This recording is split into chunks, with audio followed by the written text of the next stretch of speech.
इस्लामाबाद में अपोजिशन जमातों के कायदीन की एक बार फिर बैठक। आसिफ जरदारी, बिलावल भुट्टो, शहबाज शरीफ और मौलाना फजलुर रहमान के दरमियान आज होने वाले कौमी असम्बली इजलास से मुताल्लिक हिकमत अमली पर गौर। कौमी असम्बली के इजलास से कबल मुत्तहिदा अपोजिशन की पार्लिमानी पार्टी का इजलास भी होगा। असम्बली इजलास के एजेंडे में वज़ीर आज़म के खिलाफ तहरीक अदम एतमाद भी शामिल है।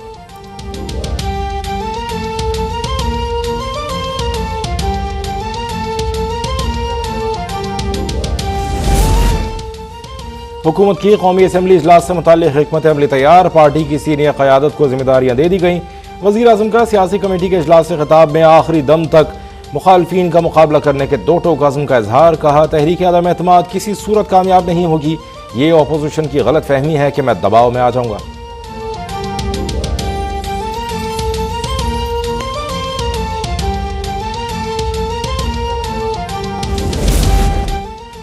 पीपल्स पार्टी की MQM को तमाम मुतालबात तस्लीम करने की यकीन दहानी। MQM तहरीक अदम एतमाद पर वोटिंग वाले दिन अपोजिशन का साथ देने का ऐलान करेगी। ज़राए का दावा, MQM पाकिस्तान के सीनियर रहनुमा आमिर खान की खबर की तरदीद।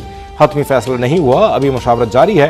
तहरीक अदम एतमाद पर वोटिंग से पहले फैसला कर लेंगे।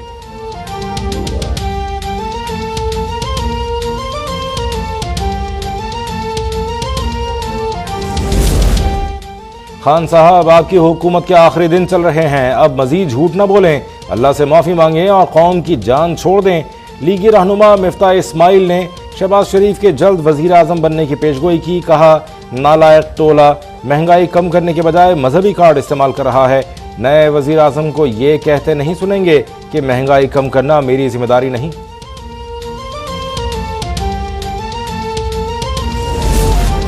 पाकिस्तान तहरीक इंसाफ को परेड ग्राउंड में जलसा करने की इजाज़त मिल गई। इस्लामाबाद इंतजामिया ने JUIFA को 38 शराइत के साथ सेक्टर H9 में जलसे की इजाज़त दे दी। NOC में कहा गया कि JUIF को किसी किस्म का धरना देने, डंडा बरदार फोर्स या जानलेवा हथियार लाने की इजाज़त नहीं होगी। कोई रोड ब्लॉक नहीं किया जाएगा। दाखिली रास्तों पर वफाकी पुलिस और मुंतज़मीन दोनों शुरका की जामा तलाशी लेंगे।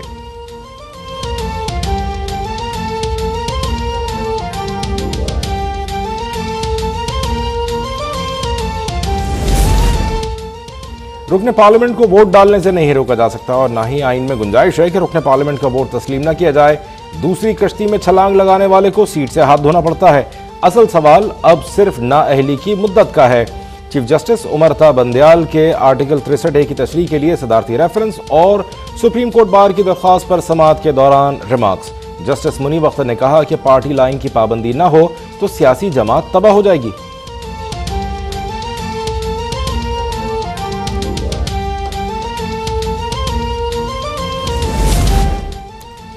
अदालत उज़्मा के किसी बेंच को अज़-खुद नोटिस लेने का इख्तियार नहीं। बेंच चीफ जस्टिस को सिर्फ नोटिस लेने की सिफारिश कर सकता है। सुप्रीम कोर्ट का अज़-खुद नोटिस लेने के इख्तियार से मुतालिक केस का तफसीली फैसला जारी। सुप्रीम कोर्ट ने अज़-खुद नोटिस लेने के उसूल भी वज़ा कर दिए। प्रेस एसोसिएशन की दरख्वास्त पर जस्टिस काजी फायज़ ईसा का अज़-खुद नोटिस वापस।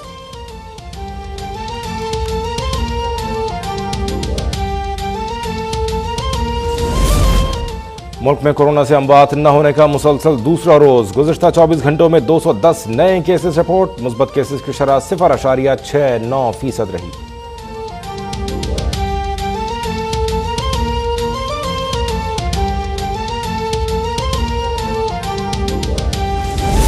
देखिए, शामिल करेंगे खबरों की तफसील। सबसे पहले अहम खबर से आपको आगाह करें। शहबाज शरीफ और मौलाना फजलुर रहमान से आसिफ अली जरदारी और बिलावल भुट्टो की मुलाकात खत्म हो गई है। ज़राए का कहना है कि कौमी असम्बली की रवायत बरकरार रखने पर इत्तफाक हुआ है। PTI रुकने असम्बली ख्याल जमान की वफात पर फातिहा खानी की रवायत बरकरार रखी जाएगी।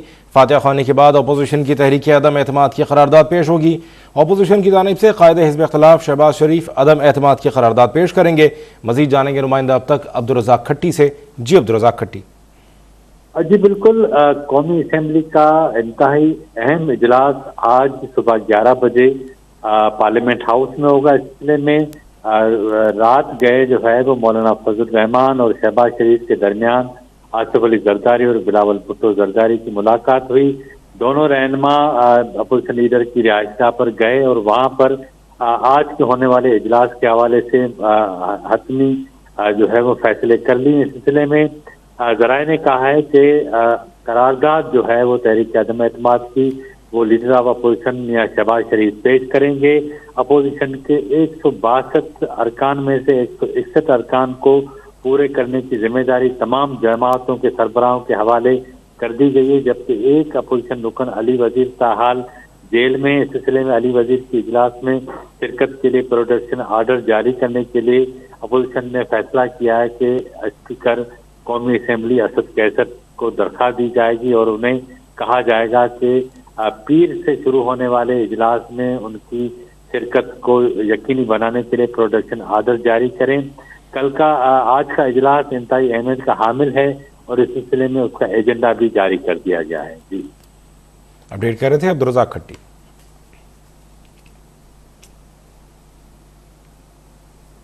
अहम खबर, मुत्तहिदा अपोजिशन की पार्लिमानी पार्टी का इजलास आज तलब कर लिया गया है। इजलास दिन 10 बजे पार्लियामेंट हाउस में होगा। ज़राए के मुताबिक कौमी असम्बली के इजलास से मुताल्लिक़ हिकमत अमली तय की जाएगी। अहम खबर से आपको आगाह कर रहे हैं, मुत्तहिदा अपोजिशन की पार्लिमानी पार्टी का इजलास आज तलब कर लिया गया है। इजलास सुबह 10 बजे पार्लियामेंट हाउस में होगा। ज़राए के मुताबिक कौमी असम्बली के इजलास से मुताल्लिक़ हिकमत अमली तय की जाएगी।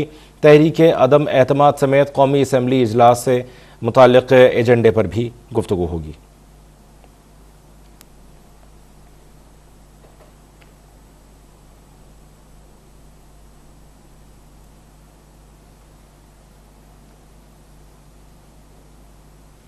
आर्टिकल 63A की तशरीह से मुताल्लिक सदारती रेफरेंस और सुप्रीम कोर्ट बार की दरख्वास्त पर समाअत हुई। सुप्रीम कोर्ट ने कहा, रुकन पार्लियामेंट को वोट डालने से नहीं रोका जा सकता, असल सवाल सिर्फ नाअहली की मुद्दत का है। चीफ जस्टिस ने रिमार्क्स दिए, दूसरी कश्ती में छलांग लगाने वाले को सीट से हाथ धोना पड़ता है।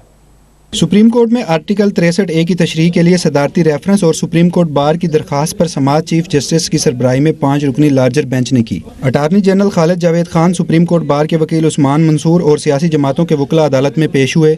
अटार्नी जनरल ने सदारती रेफरेंस पर दलाइल का आगाज करते हुए कहा कि सुप्रीम कोर्ट बार की दरखास्त में स्पीकर कौमी असम्बली भी फरीक हैं। अदालत चाहे तो सूबों को नोटिस जारी कर सकती है। सूबों में मौजूदा सियासी जमातें पहले ही केस का हिस्सा हैं। अदालत ने सूबाई हुकूमतों को भी सदारती रेफरेंस में नोटिस जारी कर दिए। अटार्नी जनरल ने 1992 के अदालती फैसले का हवाला देते हुए कहा, सुप्रीम कोर्ट ने कहा था कि ज़मीर तंग कर रहा है तो मुस्ताफी हो जाएं। 1992 के बाद बहुत कुछ हुआ, मगर इस अंदाज में वफादारियां तब्दील नहीं हुई। आर्टिकल 63A के तहत अरकान पार्टी हिदायत के पाबंद हैं और वजीर आजम के इलेक्शन और अदम एतमाद पर अरकान पार्टी पॉलिसी पर ही चल सकते हैं। अटार्नी जनरल ने दलाइल देते हुए कहा कि सियासी जमातें पार्टी निजाम की बुनियाद हैं। अदालत ने माजी में पार्टी पॉलिसी से इनहराफ रोकने की ऑब्जर्वेशन दी। अदालत ने कहा कि मुस्लिम लीग बतौर जमात काम न करती और मुस्लिम लीग के अरकान आजादाना इलेक्शन ना लड़ते तो पाकिस्तान ना बन पाता। जस्टिस इजाजुल एहसन ने कहा कि 4 मौके पर अरकान असम्बली की पार्टी डिसिप्लिन की पाबंदी लाजमी होती है। पार्टी डिसिप्लिन की पाबंदी लाजमी बनाने के लिए आर्टिकल 63A लाया गया था। जस्टिस मुनीब अख्तर ने कहा कि सियासी जमातें इदारे हैं, डिसिप्लिन की खिलाफ वर्जी से इदारे कमजोर होते हैं। पार्टी लाइन की पाबंदी ना हुई तो सियासी जमात तबाह हो जाएगी। जस्टिस जमाल मंदोखेल के इस्तफसार पर अटार्नी जनरल ने बताया कि पार्टी में बात ना सुनी जा रही हो तो मुस्तवी हुआ जाता है। मुस्ताफी होकर रुकने असम्बली दोबारा अवाम में जा सकता है। चीफ जस्टिस ने कहा कि उम्मीदवारों को पता होता है वो कब आजादी से वोट नहीं दे सकते।